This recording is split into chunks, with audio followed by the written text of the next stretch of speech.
ইয়াউমা আলাইকা হাসিবা। আল্লাহ পাক বলেন পড়ো তোমার আমলনামা, এটাই তোমার জন্য যথেষ্ট।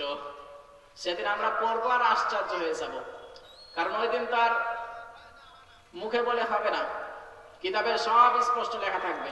সুতরাং ওই দিনকে ভয় করে আমাদেরকে ফিরে আসা লাগবে। সুতরাং আমাদের যেহেতু সব কিছুই স্পষ্ট, কোরআনে আল্লাহ আগেই দিয়েছে।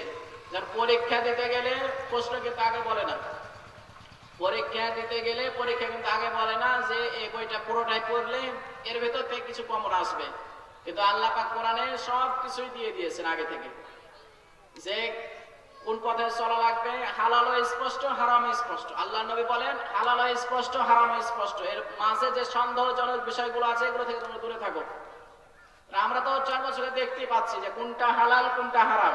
এরপরও যখন আমরা জড়িয়ে পড়বো তখনই কিন্তু হারামের ভিতরে লিপ্ত হয়ে যাবে।